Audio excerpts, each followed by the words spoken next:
1 Tessalonicenses, capítulo 5, versículo 23.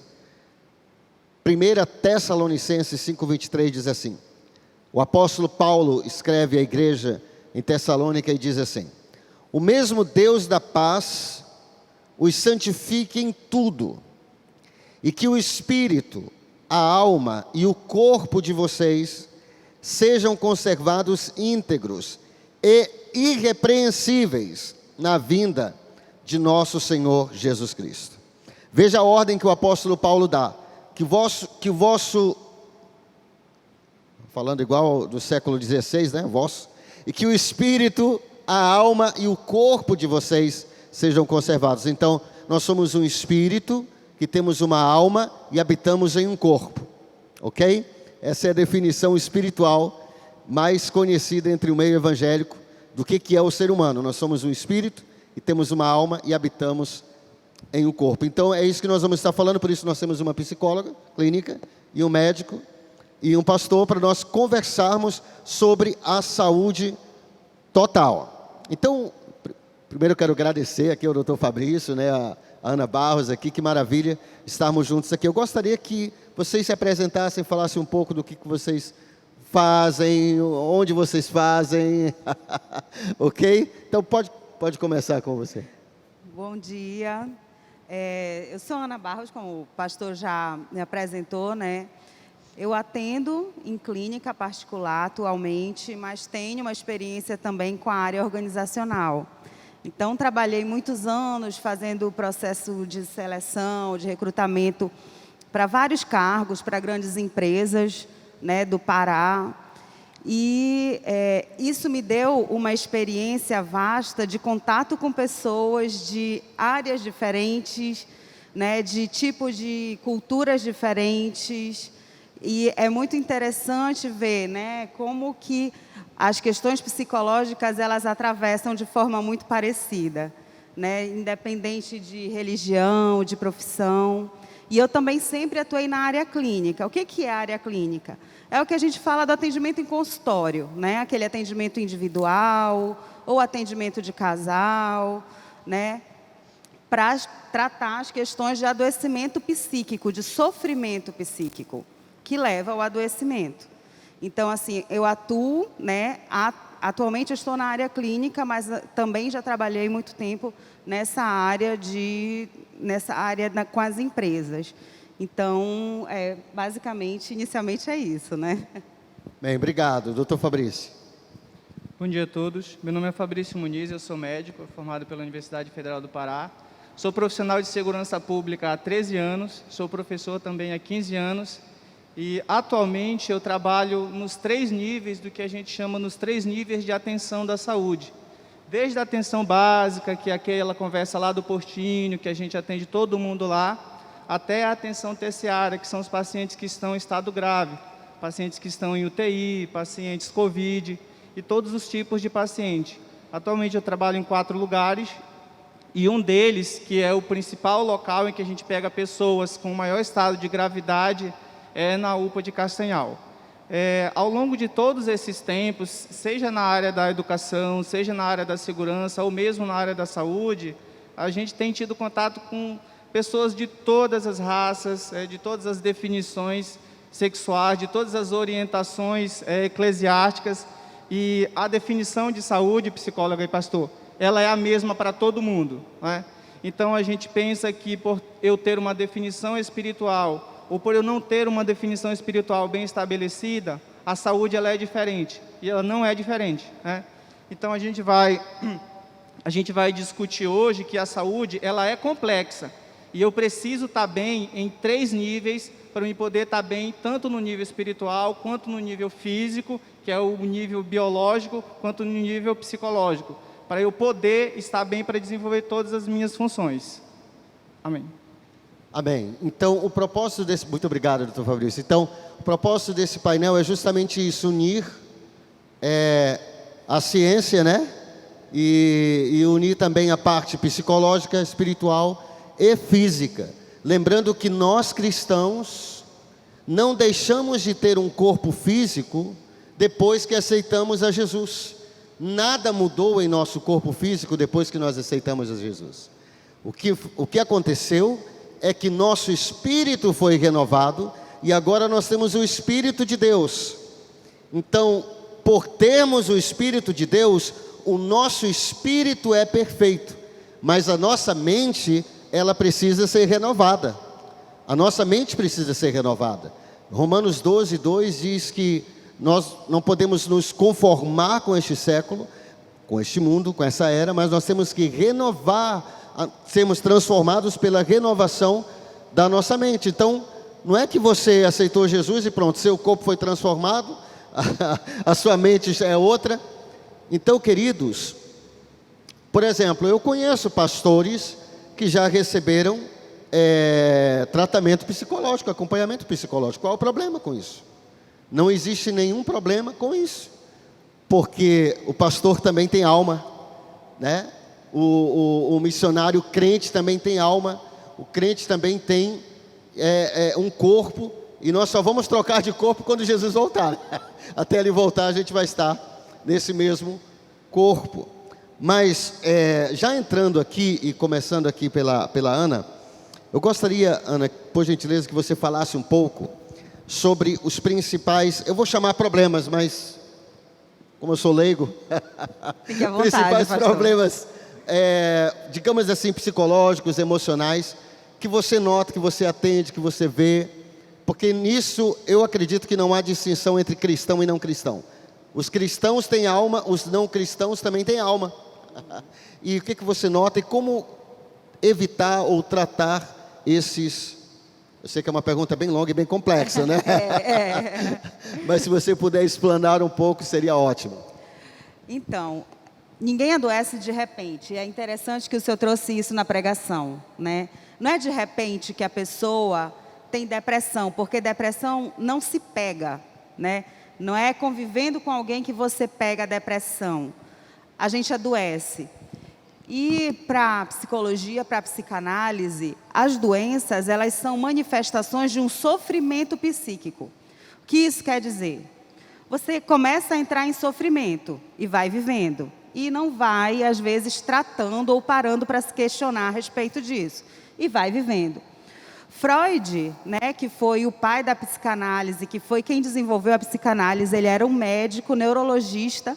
E a partir de um momento, a clínica dele não estava mais sustentando o trabalho para o qual ele começou a se instigar, que era compreender o que estava para além da questão física, né? Porque ele atendia, ele era neurologista e tinha algumas doenças que ele não tinha como tratar. Então ele começou a aprofundar, né, e desenvolver as questões de entender o que tinha para além disso. Naquela época ninguém fazia isso. Estavam começando a tratar de uma outra forma, começaram a trabalhar com hipnose, e ele se interessou por isso, porque ele via que alguns problemas eram solucionados, né? Eu já estou fazendo assim, explicando um pouco para a gente compreender. Então, alguns problemas eram solucionados, e ele começou a trabalhar com a hipnose. Mas o que aconteceu? A hipnose é um método catártico, ou seja, faz com que a pessoa fale de algo que às vezes ela não tem controle, né? E aí ele começou a trabalhar com isso e começou a perceber que as pessoas voltavam a adoecer. Então, digamos, elas chegavam com uma paralisia, ele tratava não tinha nenhuma questão física, ele tratava com hipnose, a pessoa ficava boa imediatamente, mas voltava com uma outra questão posteriormente. Isso deixou ele, começou a investigar, né? Começou a investigar o porquê e começou a perguntar para as pessoas a respeito da vida delas. E foi aí que ele foi, né, durante 10 anos ele trabalhou sozinho nisso, tentando entender o que acontecia, e começou a investigar, pedir para a pessoa falar sobre a vida, compreender as questões familiares, e foi quando ele percebeu que não adianta a pessoa falar sem que ela tenha o controle do que ela está entendendo a respeito da vida dela, sem que ela entenda. Porque foi ele que descobriu o inconsciente. Então, tem coisas que nos movimentam de forma inconsciente, né? E a gente nem percebe. E aí ele percebeu que, conforme a pessoa fazia uma interpretação, entendia algo que às vezes angustiava ela, né, durante tanto tempo ela não sabia porquê, ela entendia o porquê disso, ela conseguia aí sim ter saúde, conseguia sair desse quadro de adoecimento. Então, por que eu falei disso? Porque foi Freud que disse que as emoções que não são faladas, expressas, elas são enterradas vivas. E elas saem da pior maneira possível. Por isso que eu fiz essa explicaçãozinha para dizer que o adoecimento, os adoecimentos psíquicos, eles são isso, né? São emoções que não são expressas, que não são compreendidas, que são enterradas vivas, e aí elas precisam sair de alguma maneira. Elas saem através de depressão, através de ansiedade, através de uma angústia profunda, que em geral leva à depressão, alguma coisa do tipo, a bipolaridade, as doenças psicossomáticas, porque não existe, uma das coisas que mais desconcerta o ser humano até hoje, é ela chegar no médico, e o médico, com todos os exames, ter passado por todos os especialistas, e o médico dizer, olha, fisicamente você não tem nada. Não tem nada, é muito complexo, né? Mas fisicamente eu não encontro evidências para tratar o que tu tens, que eu posso passar um remédio para dor, mas essa dor que você sente, eu não tenho como tratar através dos métodos, procure um psicólogo. Então, a gente manifesta, se não expressar, da pior forma possível. Queria só que, se fosse possível, você enfatizasse um pouco mais essa questão da internalização da emoção, enterrá-las vivas, porque eu acho que isso é chave, né? É chave. Isso de enterrar viva, às vezes você experimenta coisas que te fazem sofrer, que te angustiam, e muita gente diz assim, né? Eu sou forte, tá tudo bem, e não trata isso. Como é uma maneira de tratar? E aí eu vou falar através da minha perspectiva. Claro, através da perspectiva espiritual existem outras.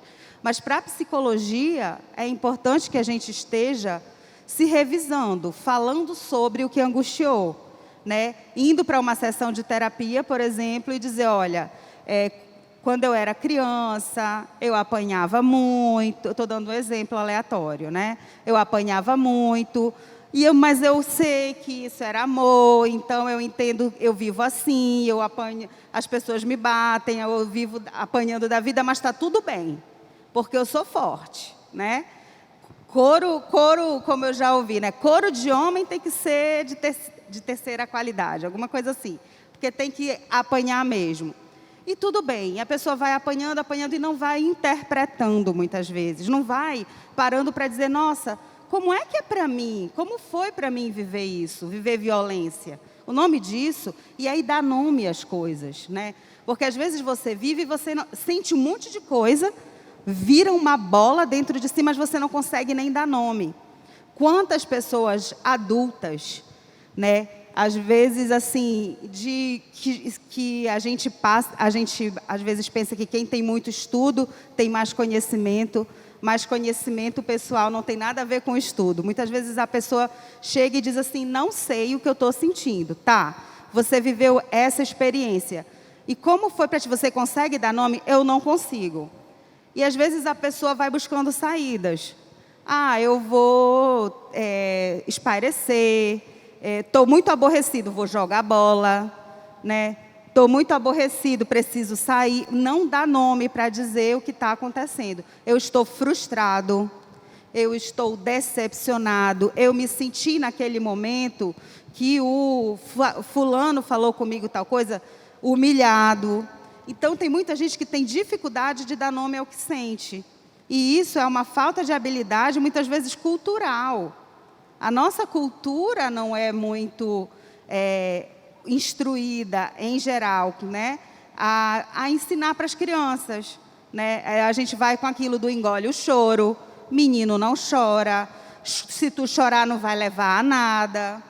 Então, tudo isso se trata de emoções não expressas. Quando você não pode expressar através do choro, quando você não pode falar sobre o que você sente, quando você não sabe sequer dá nome ao que você sente. Só sente um monte de coisa, mas não sabe dizer. Né? Tá muito aborrecido, briga, bate, né? Quebra alguma coisa. Por que você fez isso? Porque você me fez fazer isso. Não. Tem a ver com o fato de você ter perdido o controle, porque possivelmente a atitude de alguém mexeu ali com alguma fraqueza tua. Né? Então, mas eu acredito que eu tenha, né? Mais ou menos isso. É isso mesmo, muito, muito legal, muito top. Eu gostaria que o Dr. Fabrício falasse agora exatamente sobre o lado físico, né? Quais são os principais males, problemas que as pessoas acabam tendo no seu corpo, né? Que uma coisa vai afetar a outra, né? Se você não está bem psicologicamente, seu corpo vai sentir, o seu espírito vai estar limitado. Então, não são 3 compartimentos, gente.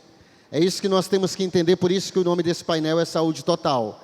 Porque nós somos uma totalidade, não dá para separar e dizer, não, hoje eu vou deixar meu corpo aqui e vou sair só o espírito e a alma porque meu corpo não está bem. Não dá para a gente fazer isso. Não tem como dar férias para o nosso corpo, né? E nem saímos sem a nossa alma, nós somos um ser integral. Então eu gostaria que o Dr. Fabrício falasse um pouco sobre isso.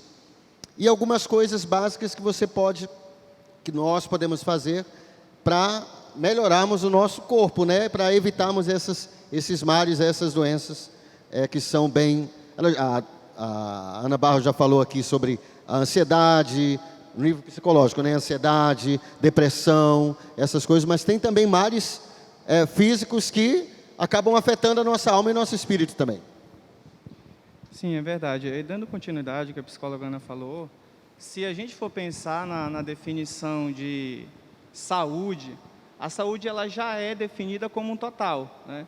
É o completo estado de bem-estar biopsicossocial, ou seja, a pessoa precisa estar bem do ponto de vista biológico, ela precisa estar bem do ponto de vista psicológico e também social. Não existe uma pessoa, eu estou bem fisicamente, eu estou bem do ponto de vista psicológico, mas socialmente eu estou afetado por todas as questões sociais. E do final de 2019 para cá, nós vivemos muito essa questão, né? A psicóloga deve ter atendido centenas de pessoas que estavam bem fisicamente, né, biologicamente, estavam bem em outros quesitos, mas emocionalmente, por conta de todas as questões sociais, estava abalada. E nós não somos saudáveis em apenas um nível, nós somos saudáveis em todos esses níveis. É biopsicossocial. Então, quando a gente estiver pensando em saúde, a gente tem que estar pensando nisso. Eu preciso estar bem do ponto de vista físico, biológico, do ponto de vista psicológico e também do ponto de vista social, porque um desses 3 vai afetar nos demais. Quando a gente pensa em doença, a gente tem que pensar em não saúde. Saúde foi o que eu falei, a gente estar bem do ponto de vista biopsicossocial, nesses 3 níveis. Se eu não estiver bem nesses 3 níveis, os 3 têm que estar juntos, eu estou doente, com algum tipo de doença. E é muito ruim para a gente, porque as pessoas elas têm o estigma, principalmente do ponto de vista psicológico, porque muita gente, até mesmo no seio familiar, entende algumas questões como besteira. Você precisa ser forte, para de besteira, deixa disso. E a pessoa vai enterrando algo que não conseguiu resolver, como a psicóloga muito bem explanou. Do ponto de vista físico, a gente separa as doenças, se a gente for pensar assim, em 3 grandes grupos. São aquelas doenças que de fato impactam o nosso coração, ou elas foram causadas no coração, ou têm repercussão no coração. Aquelas doenças que a gente entende como doenças fatais, como fatalidades, e nisso estão incluídas, por exemplo, os acidentes. Nisso estão incluídas aquelas doenças que hoje são facilmente tratáveis, mas que a pessoa morre, infelizmente, por conta de todas as limitações dos programas de saúde que existem. E aquelas doenças que têm caráter maligno, que são as neoplasias malignas. Então, assim, para a gente poder ter uma visão um pouco geral, e também não dá para ser muito específica, nós vamos fazer essa divisão, tá bem? Metade das pessoas que morrem no mundo hoje, infelizmente, isso é uma estatística muito ruim, mas essa é a nossa realidade, metade das pessoas que morrem no mundo hoje, ou são por problemas do coração, ou por problemas que impactam o coração. Nisso a gente cita as doenças cerebrovasculares, e as principais delas são o infarto, que é o que a gente chama de infarto agudo do miocárdio, e as doenças da cabeça, que são os AVCs. Para todos os dois casos, são doenças que estavam no nosso sistema circulatório e que em algum momento impactaram ou no nosso coração ou na nossa cabeça. As doenças traumáticas, as fatalidades, estão relacionadas aos acidentes, que estão relacionados aos traumas por armas perfurocortantes, por projetos de arma de fogo, e aquelas doenças que nós teríamos condições de resolver, mas infelizmente não resolvemos por limitação do sistema de saúde, ou porque simplesmente a própria pessoa doente acha que é uma besteira e não procura o serviço de saúde, e aquela doença vai se agravando até que chega um momento em que não consegue mais resolver. Exemplo de uma dessas doenças. Para a gente hoje, para a medicina, é uma perda muito grande ter uma pessoa com óbito por HIV/AIDS. Não se deveria mais morrer de HIV/AIDS. Isso para a medicina é uma fatalidade, porque existe o tratamento para isso, a pessoa vive bem com isso, seguindo todas as orientações, mas infelizmente morre muita gente por conta disso, e é uma fatalidade. Como eu citei, metade das pessoas que morrem ou são por doenças do coração ou que impactam o coração, o nosso foco principal é isso. Engana-se quem pensa que se eu chegar num serviço que a gente chama de terciário, que é o serviço de maior complexidade médica, as pessoas que vão estar ali, exemplo, numa unidade de trauma, numa unidade de pronto atendimento 24 horas, que a maior parte das pessoas que estão ali são por acidente, por exemplo. Isso não é verdade. Que a maior parte das pessoas que estão ali são vítimas de arma de fogo, são vítimas de arma branca. A maior parte das pessoas que ficam lá, ou são por infarto, ou são por AVC. Ou por doenças que impactaram num desses dois órgãos. E a gente pensa diferente. Se é uma unidade de pronto atendimento, se é um hospital que atende alta complexidade, a maior parte das pessoas que estão ali deveriam ser, por exemplo, por acidente ou armas de fogo, arma branca. Isso não é verdade. Isso mostra para a gente uma estatística de que cuidar do coração ou de tudo aquilo que impacta o coração ou o cérebro é fundamental. Há 25 anos atrás, quem morria de infarto ou quem morria de AVC era idoso. Hoje isso não é verdade, infelizmente. As duas principais doenças que impactam o nosso coração e o nosso cérebro para causar AVC são diabetes e hipertensão. Todo mundo, infelizmente, todos nós aqui, conhecemos alguém próximo da nossa família, não é um vizinho ou um parente distante. É um parente muito próximo que é hipertenso ou que tem diabetes. Todos nós conhecemos. Se você não tem essa pessoa na sua família, você é um privilegiado, né? Eu tenho, eu acredito que os demais aqui têm também. Só que, infelizmente, a gente tem uma concepção muito limitada e errônea dessas duas doenças. Porque essas duas doenças, elas não têm um estigma tão ruim quanto o câncer. Se você ver uma pessoa diabética, que ela não pode, por exemplo, fazer uma ingestão muito grande de pão, de biscoito, de macarrão, de arroz, de pizza, de hambúrguer, ela tem que controlar esses alimentos todos, ela pode descontrolar. Ela vai, ela pisa o pé na jaca, ela come o que ela acha que tem que comer e não está nem aí. Mas ela não fica ruim. Na cabeça dela não fica ruim, porque essa não é uma doença estigmatizada como o câncer. Se a gente receber uma notícia de câncer, o impacto é tão grande, do ponto de vista psicológico, eu acredito, psicóloga, que chega às vezes a ser maior do que o impacto físico da própria doença. Porque o câncer, ele é classificado.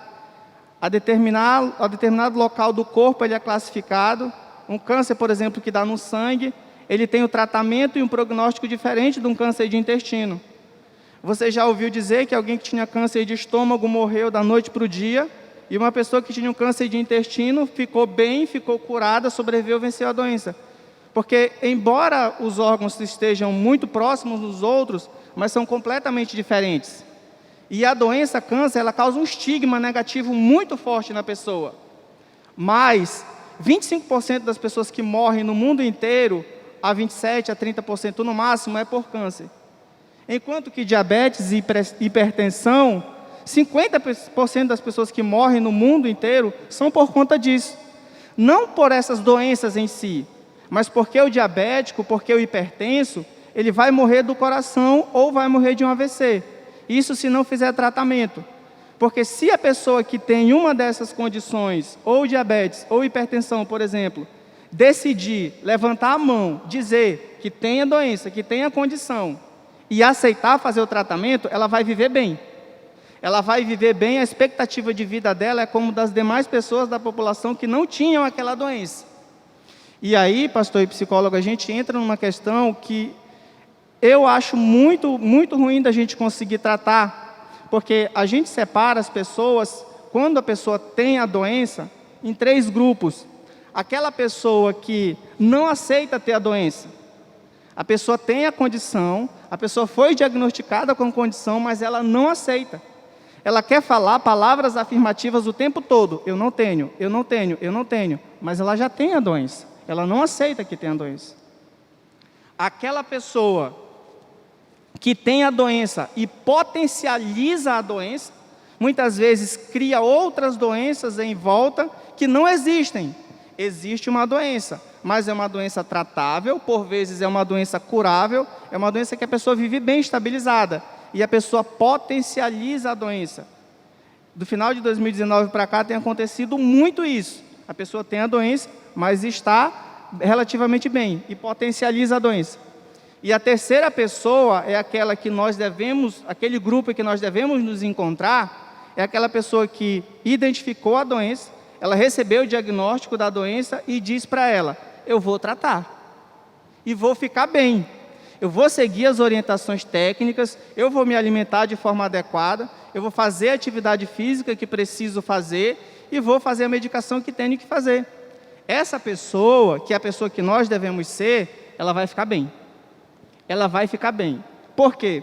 Porque não existe relato na medicina, não existe história na medicina de um diabético ou de um hipertenso que está controlado e que vai desenvolver infarto AVC. Ela não vai desenvolver. Ela vai ficar bem como os demais membros da população. Por outro lado, se eu não seguir essas orientações, infelizmente, é uma notícia triste que eu preciso dar.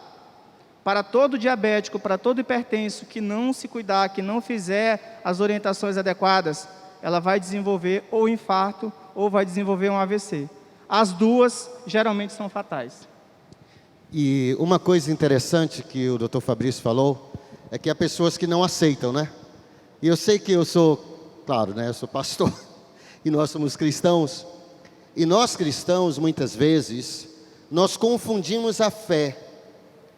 E nós pensamos que ter fé é negar a realidade. E fé não é negar a realidade. A fé é a certeza de fatos que não se veem. Mas veja que a fé é a certeza de fatos, a fé é factual. Ou seja, a fé tem que ser embasada em algo real. Então, não é ter fé, isso é pensamento positivo. Se a pessoa recebe um diagnóstico, olha, você tem pressão alta, tem o exame ali, está mostrando que a pessoa tem. Mas se a pessoa diz, não, eu não tenho, isso não é fé, isso é como é que eu posso dizer, não é nem autoajuda, isso é surreal, não sei nem como falar sobre isso, isso é irreal. O que fé é a pessoa aceitar aquela realidade, não, está aqui, está dizendo que eu tenho, porém eu creio num Deus que pode me curar, e também eu creio na medicina, porque olha só, gente, há muitos cristãos, não aqui, eu tenho certeza, mas há muitos cristãos que pensam que a ciência é coisa do diabo, então não aceitam. Por exemplo, eu sei que vocês são bem adultos aqui, e bem, têm um bom conhecimento, Mas há cristãos que se ouvem o nome Freud, por exemplo, já pensam, mas por que citou Freud? Isso, o que é que tem a ver uma coisa com outra? Né? E o médico falando que tem que aceitar a doença. Aceitar a doença não quer dizer que você vai aceitar que ela é assim e você vai ficar assim para o resto da vida, porque nós cremos num Deus também que pode curar, e nós cremos na inteligência do homem.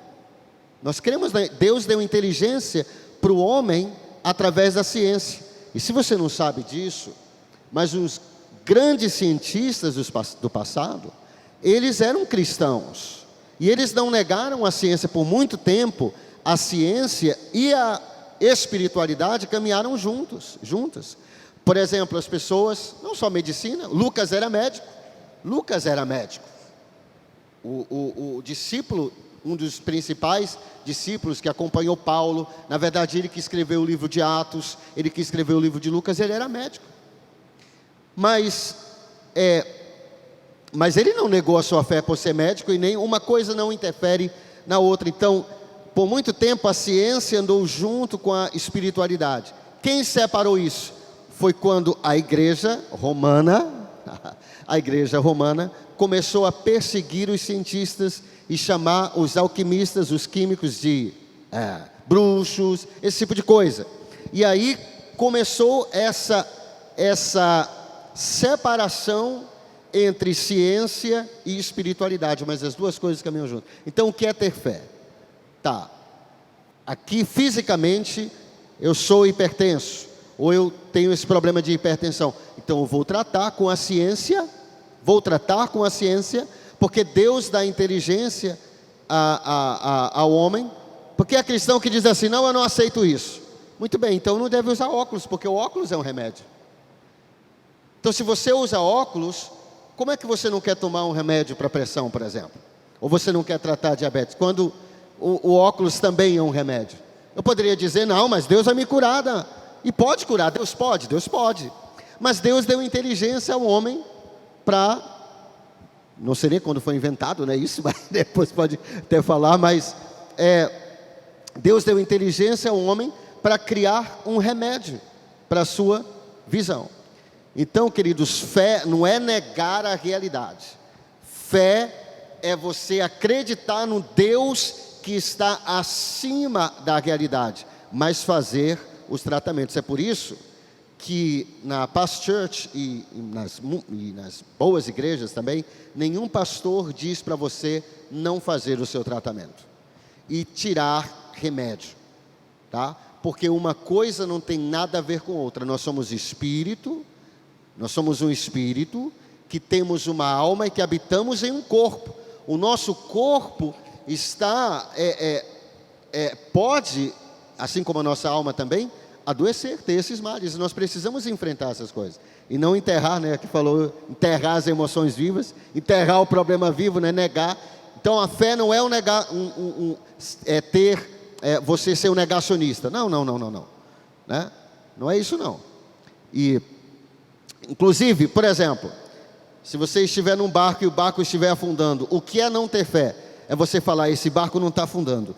Esse barco não está afundando. Esse barco não está afundando. Faça. Isso é pensamento positivo, gente. Há muitos cristãos que praticam pensamento positivo e pensam que isso é fé. Não, isso não é fé. O barco está afundando, essa é a realidade. Agora, fé esse barco vai afundar, mas se ele afundar, eu vou andar por sobre as águas, em nome de Jesus. Aí isso é fé, baseado na palavra sempre, ok? Agora eu separei aqui algumas perguntas, e eu vou fazer para os dois aqui, tanto para psicólogo quanto para o médico.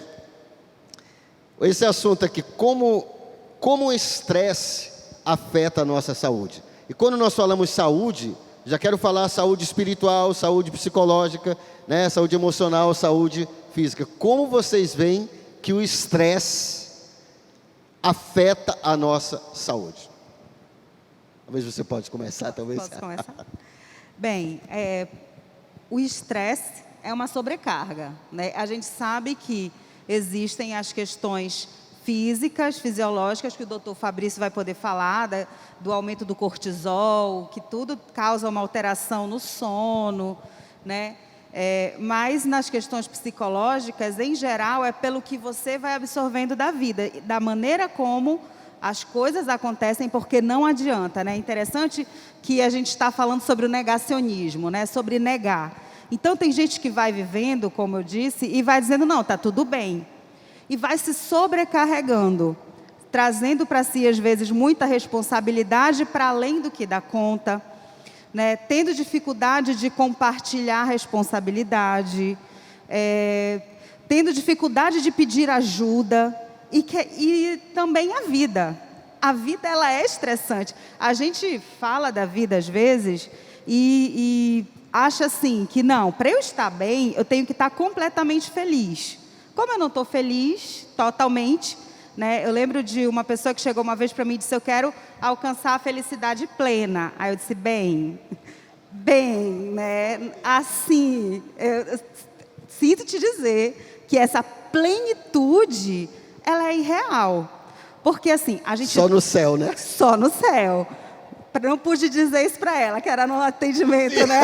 Mas, claro. Mas assim, é porque a gente tem situações desconfortáveis, angustiantes, estressantes, relações sociais que às vezes nos confrontam nas nossas dores, problema financeiro, né? E uma das coisas que mais abala o ser humano, e que foi que o Freud falou em 1800, é como as questões que são externas nos afetam. Não ter controle sobre a natureza, sobre o que nos ocorre, como a gente está numa época de pandemia, né, que a gente não tem controle sobre isso, a gente pode se defender, mas não tem controle. A respeito das relações sociais, a gente não tem controle. Então, por isso que não dá para ter essa felicidade plena, que não tem a ver só com ter muito dinheiro, não tem a ver, né, ninguém está livre de problemas. E o estresse é isso, é quando você vai acumulando problemas, não vai tratando, se sobrecarrega, né, e acaba não tendo destinos para a angústia. Para essa angústia, você não destina formas, porque não é só o tratamento psicológico, mas você ter um lazer, tratar da saúde. E o doutor Fabrício estava falando sobre as doenças e sobre a adesão ao tratamento. Em psicanálise, a gente fala sobre pulsão de vida e pulsão de morte, que é algo inconsciente, que a pessoa não sabe que ela tem. Porque algumas coisas a gente sabe falar a respeito da gente. Eu sou muito proativa, eu sou muito... Mas tem coisas que você não sabe, porque é inconsciente. E tem gente que tem a pulsão de morte, que está muito relacionado a, por exemplo, não aderir a um tratamento, diante da vida, e se sobrecarregando, e comendo de forma errada, fazendo escolhas erradas na vida, que vão levá-la à morte mais rápido. Então, isso é algo delicado de se falar, porque, em geral, a gente não comenta muito sobre isso, mas isso é que acontece.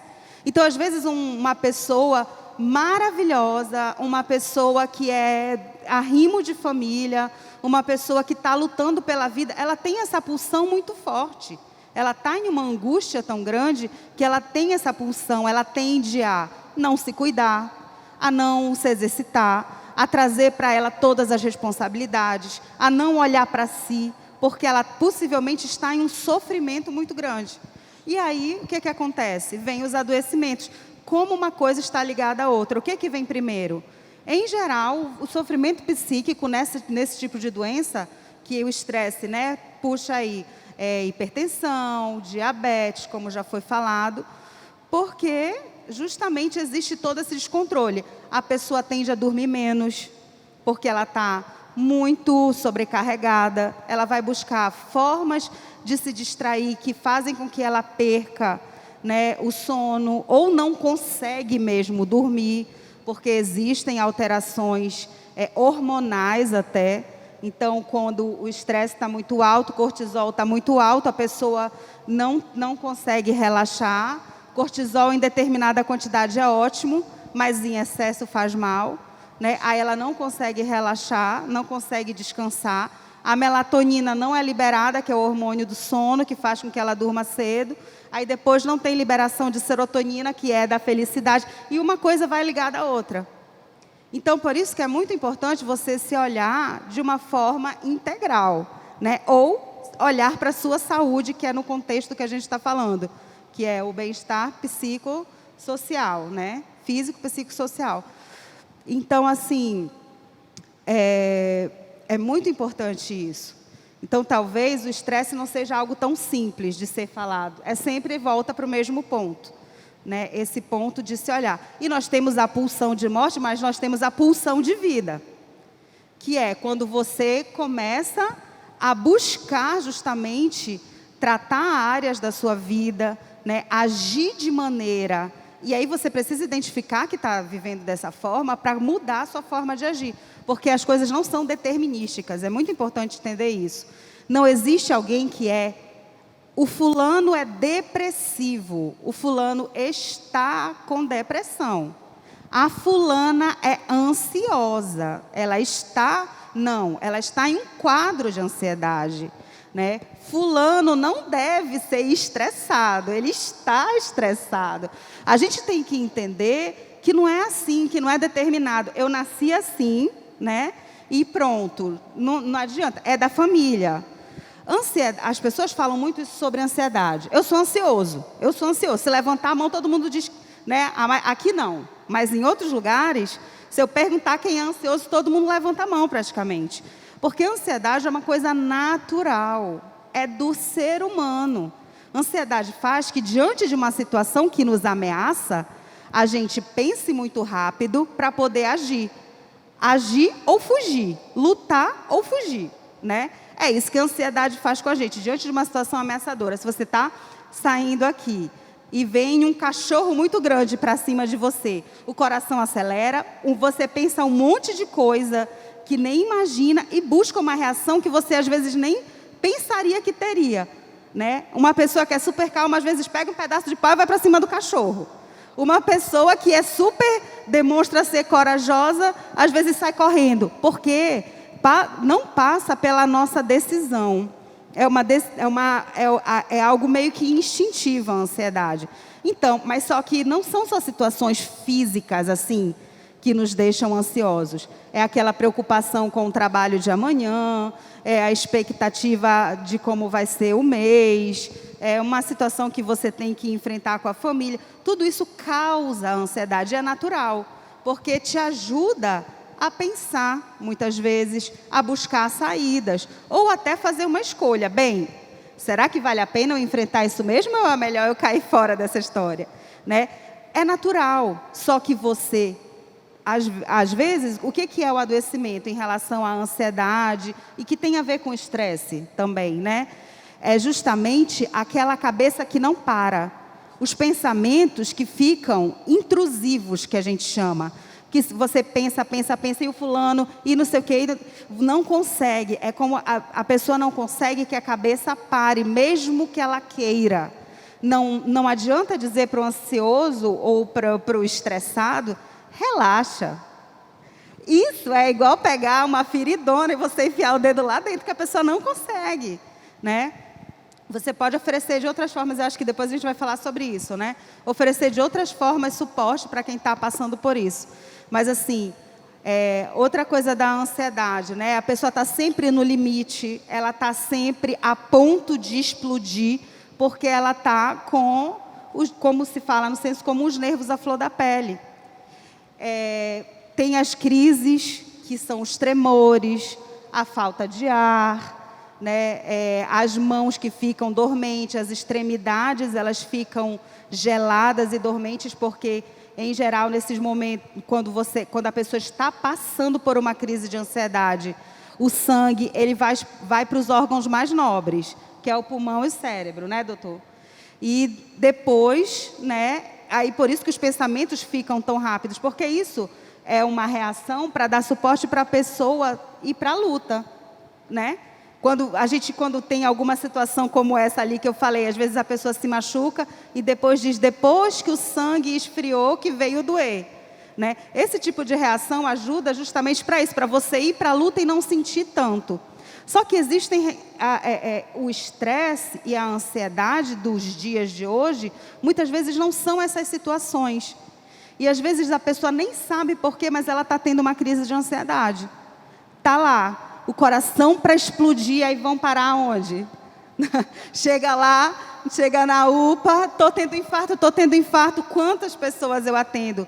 Ai, eu tive que vir no psicólogo porque já é a 4ª vez que eu vou lá e achando que eu estou infartando, o médico disse, não volte mais aqui, da próxima vez eu não lhe atendo. Porque chega lá, está tudo bem, faz exame cardíaco, faz todos os exames, verifica a pressão, afere a pressão, está ok. E era uma crise de ansiedade, né? Por conta de, às vezes, muita cobrança da vida, né? Adolescentes têm muitas crises de ansiedade, né? Porque é uma fase muito difícil, que está saindo da infância, está na transição, né? Está indo para a fase adulta, as cobranças de, meu Deus, eu preciso definir minha profissão para sempre. Se eu fizer uma escolha errada na hora de marcar o cartão, pronto, minha vida acabou. Parece que é tudo muito determinístico, né? Muitas pessoas adultas, né, também têm muitas crises de ansiedade, o que está diretamente ligado a essas questões estressoras, né? Enfim. Então, queria ouvir, claro, do doutor Fabrício aqui a questão do estresse. Com certeza afeta o coração, né, doutor? É muita coisa que tem para falar, né? Quando a gente pensa em estresse, a gente vai ter 2 definições basicamente. Estresse do ponto de vista celular, que é uma questão científica, a gente não vai nem só para citar mesmo que existe, se você quiser pesquisar depois. E o estresse, que é aquele estresse que impacta o nosso corpo, é aquele estresse que a gente está acostumado a ver, acostumado a ouvir as pessoas falarem, que é o que a psicóloga falou. O estresse, a produção do estresse, ele acontece tanto a nível do cérebro, quanto a nível de um órgão que está um pouco acima dos rins, que é as suprarrenais. Tá? E o que é produzido nesse intercâmbio, para que uma pessoa fique estressada, a questão da pessoa estar muito tempo acordada. Aquelas pessoas que trabalham sob regime de escala, dorme de dia, dorme de noite, não dorme de dia, nem dorme de noite. Pessoas que estudam muito, passam da hora de comer, pessoas que às vezes entram pela madrugada tendo que resolver problemas acumulados passados, ou problemas que ainda nem aconteceram, mas que ela está potencializando. No final das contas, é uma sobrecarga. É como que uma pessoa que trabalha com peso, com cargas, e conseguisse suportar 50 quilos, e aí ele coloca um outro peso de mais 50, e outro de mais 50, e outro de mais 50. Você há de convir comigo que no bom senso, basta olhar o bom senso, que vai chegar um momento em que ela não vai ter a menor condições sequer de caminhar. O peso vai desabar sobre ela, e é nesse momento que a conta chega, e a conta é altíssima, eu garanto para você. Então, nesse momento, a gente precisa parar para fazer uma autoanálise. Será que está valendo a pena eu ficar tanto tempo acordado? Será que está valendo a pena eu me sobrecarregar de tantas atividades? Porque a produção do cortisol, que é um hormônio que está relacionado com o estresse, ele tem sua importância. É fisiológico, ele é produzido no nosso corpo, ele tem uma ação no nosso corpo, mas isso tem um limite. Por quê? Porque quando esse hormônio é produzido em grande quantidade, e é produzido em grande quantidade para aquela pessoa que fica ligadona muito, o tempo todo acordado, que é o que eu digo sempre, que é a pessoa que está ali no 220, né? A pessoa que não descansa, isso tem um impacto muito grande, porque o cortisol, que é esse hormônio que deixa a pessoa, que está deixando a pessoa ali acordada, alerta, que é o hormônio do estresse, ele é o que a gente chama de catecolaminomimético, ou seja, ele estimula a produção de adrenalina, que é aquele hormônio que te deixa alerta, que é aquele hormônio que a psicóloga falou que te deixa pronto para lutar ou pronto para fugir. Isso é bom para determinadas situações. Se você se encontra diante do exemplo que a psicóloga falou que você realmente precisa resolver ali, ou você luta ou você corre. Tem que pensar rápido. Mas e aí, você vai ficar 24 horas desse jeito?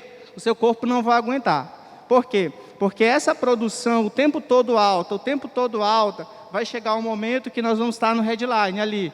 Vai estar no pescoço e você não vai conseguir suportar, porque o seu coração vai começar a acelerar. E o seu coração começando a acelerar, isso daí vai desenvolver uma pressão alta, que é a nossa hipertensão, cedo ou tarde. Cedo ou tarde, essa pressão alta vai acabar em um dos dois problemas que eu citei, ou da infarto ou da AVC. Tem um outro problema também. As pessoas que estão o tempo todo ligadona, o tempo todo ali com nível de estresse muito elevado, elas predispõem o diabetes. Para a pessoa que já tem uma facilidade ou familiar, que não é genética, familiar é diferente de genética, tá, gente? Ou já tem uma predisposição familiar, uma predisposição genética para desenvolver o diabetes, aquela pessoa que está ali o tempo todo, o nível de estresse elevado, ela vai potencializar o desenvolvimento desse diabetes mais cedo. Infelizmente, acho até que a gente vai citar lá na frente, se for oportuno, pastor, essas condições sendo desenvolvidas em crianças, não apenas na transição, naquela transição que já é aceitável, psicóloga, da fase para a adolescência, mas infelizmente já em crianças.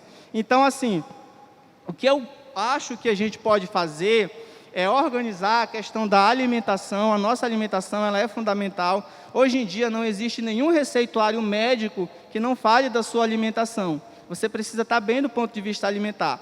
Quando a gente fala se alimentar bem, a gente não está falando de comer comida cara, tá bom? É completamente diferente. Essa é uma questão. A outra questão, não existe nenhuma recomendação médica hoje sem atividade física regular. Se for oportuno, nós vamos chegar em umas considerações finais em que todas as pessoas, independente da situação em que se encontre, precisam desenvolver atividade física regular. Essa questão da atividade física regular, ela vai reduzir os seus níveis de pressão. Veja bem, a pessoa que já tem um diagnóstico de pressão, ou aquela pessoa que está no início, que a gente chama de pré-hipertensão, quando desenvolve atividade física regular, ela baixa de classificação. Se ela é pré-hipertensa ou hipertensa no início, com atividade física regular e com alimentação adequada, em muitos casos a gente não inicia a medicação. E a pessoa deixa de ter o diagnóstico de hipertensão e passa a ter o diagnóstico de normotensão, ou seja, pressão normal, com alimentação adequada e com atividade física regular. O mesmo vale para o diabetes. E essas duas doenças estão relacionadas ao alto nível de estresse.